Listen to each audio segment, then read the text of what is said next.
बात करें, क्योंकि 400 पार का जो नारा है प्रधानमंत्री जी का और भाजपा का जो नारा है 400 पार का, उसको किस तरीके से आप उत्तराखंड में देखते हो और आप लगातार क्षेत्रों में जा रहे हैं, क्या स्थिति है इस समय अगर बात की जाए चुनाव की? पूरे उत्तराखंड में इस समय बहुत ही जोश का और उत्साह का माहौल है। होली का त्यौहार हो रहा है, लोगों में बहुत उत्साह चारों तरफ दिखाई दे रहा है। और मतदान की जो तारीख है, सच बताऊं तो उत्तराखंड में लोग उस मतदान की तारीख का इंतजार कर रहे हैं, बेसब्री से इंतजार कर रहे हैं कि जैसे होली का त्यौहार हो रहा है वैसे ही मतदान का जो पर्व है वह भी होगा। और अभी होली हो रही है, 4 जून को हमारे यहाँ से 5 सीटें जीतेंगे हमारे प्रधानमंत्री आदरणीय मोदी जी। तीसरी बार देश के प्रधानमंत्री बनेंगे तो दिवाली होगी उसकी।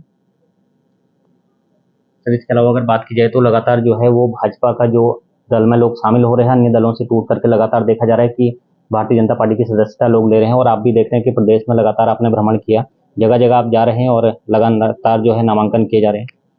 नामांकन के जो भी कार्यक्रम हो रहे हैं उसमें बहुत लोगों का उत्साह है, लोग सम्मिलित हो रहे हैं। आज भी मैं देहरादून में टिहरी लोकसभा के नामांकन में था, रोड शो था। जिस प्रकार से लोगों ने सड़कों पर आकर, घरों की छतों पर आकर, माताओं ने, बहनों ने, बुजुर्गों ने आशीर्वाद दिया है, पूरा एकदम भाजपामयी बना दिया है। सब लोग मोदी जी के समर्थन में हैं। हर एक व्यक्ति, क्योंकि इस समय पार्टी से बढ़कर भी लोग चुनाव लड़ रहे हैं। मैं पौड़ी में था, वहां भी लोगों में बहुत जोर का, लोगों में जोश था।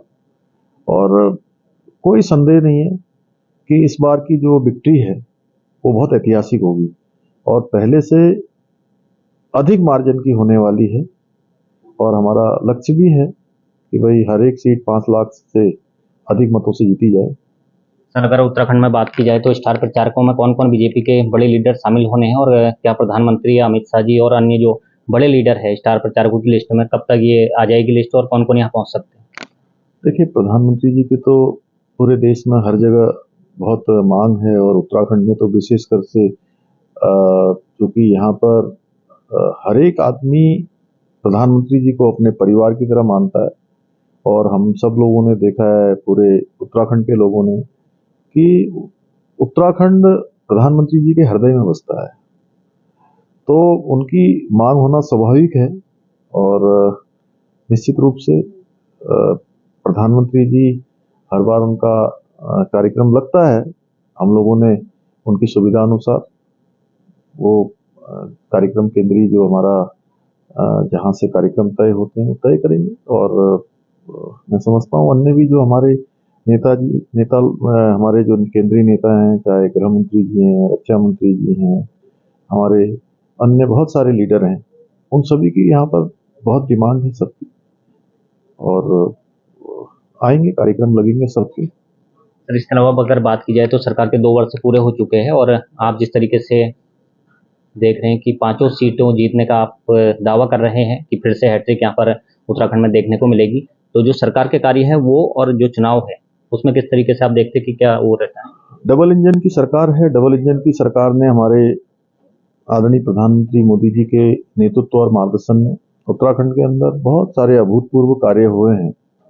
चाहे जो हमने चुनावी जो हमारा वायदा था यूसीसी विधेयक के रूप में राज्य में लागू करना, विधेयक लाना, उसको पारित करना, वो सब हमारा चुनाव का वादा पूरा हो गया। माननीय राष्ट्रपति जी ने भी उसमें हमको अपनी स्वीकृति प्रदान कर दी है और जल्दी वो लागू होगा। मातृशक्ति का 30% आरक्षण सरकारी नौकरियों में हमने विधेयक लाकर वो भी, उसका भी प्रावधान कर दिया है। नकल एक बहुत बड़ा राज्य के अंदर बहुत बड़ा मतलब मैं कहूँ कि मेहनती और होनहार युवाओं के भविष्य पर लगातार धोखा कर रहा था। लगातार उनके साथ उनकी जो मेहनत है उसके साथ चीटिंग हो रही थी। वो आज पूरी तरह से समाप्त हो गया। और पिछले 2 सालों में 22 सालों के बराबर नियुक्तियां प्रदेश के अंदर हुई हैं, जो अपने आप में रिकॉर्ड है। और सारी की सारी बहुत पारदर्शी तरीके से हुई है, निष्पक्षता से हुई है। और बहुत सारे ऐसे भी अभ्यर्थी हैं जो एक परीक्षा में नहीं, एक परीक्षा में पास हो रहे हैं, दूसरी में भी हुए हैं, तीसरी में भी हुए